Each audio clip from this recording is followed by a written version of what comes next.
Hello, I'm Todd Shiflett, and today we will be talking about the history of the timpani. Many drums and percussion instruments have evolved since the dawn of their creation. Did you know that the timpani player is the second highest paid performer in a symphony orchestra? Today we are going to talk about what are timpani, where they came from, and how they're used now. So what are timpani? Timpani, the singular for timpani is timpano, which is a large bowl-shaped drum with a head stretched over the top of it that you can tune. Now, there are two types of timpani. The first is basic hand-tuned, so whenever the performer plays, if you can see, there are these little cranks on each one of the tension rods that they have to individually tighten or loosen to change the pitch while they're playing. Those later evolved into mechanical, and there's two types of mechanical. It's kind of hard to see, but there's a chain drive, and what that does is there's a chain belt, sort of like what's on a bicycle, that goes on each of the tension rods, so when you turn one crank, it tunes all of them automatically, which made performing much more efficient and tuning much more efficient.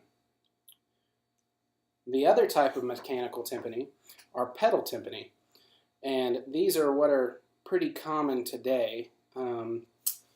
As you can see, when you press down on the pedal, it adds tension to the drum head, which raises the pitch. And if you push down with your heel, it lowers the pitch, which made it a lot more efficient. The types of heads that are typically on timpani are goatskin, calfskin, and plastic.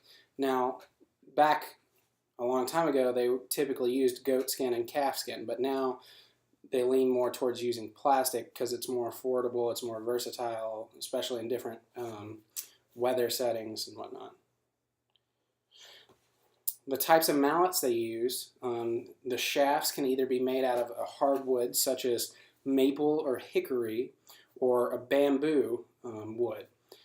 The head of the mallet is typically compressed felt or even leather or chamois. Let's talk about where they came from. So if you notice in that picture, those are what are called nakers, which is English for kettle drums. They originally were called kettle drums. According to Percussion Instruments and Their History, a book by James Blades, the timpani predate recorded history. They have origins such as ancient Indians, Persians, Arabs, and Egyptians.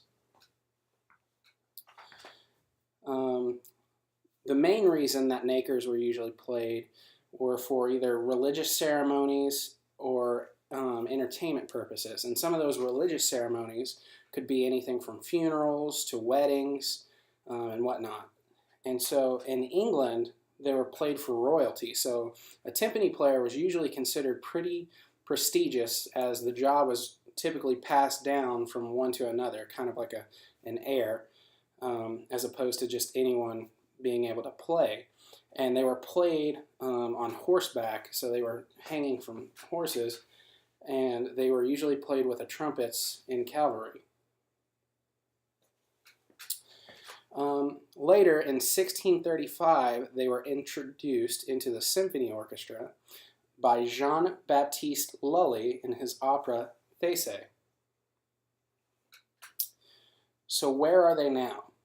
Well, most timpani are commonly used in major symphony orchestras across the world.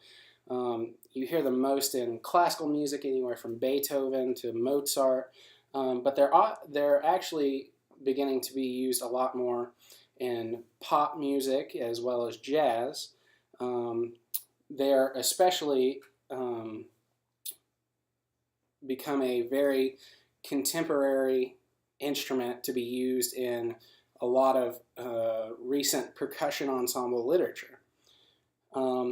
Whereas a lot of the drums were made out of copper when they were first originated, they're now sometimes made out of fiberglass, which is a lighter, more affordable material. So as you can see, the timpani have evolved greatly, and there's a lot more in depth that I can go, but there's such a uniqueness to their sound that really blends together the two opposite spectrums of the percussion world, the non-pitched side, which are drums and whatnot, and the pitched melodic side, such as keyboards, because you can tune them to whatever pitches you want, but you still have that drum feel. So, thank you.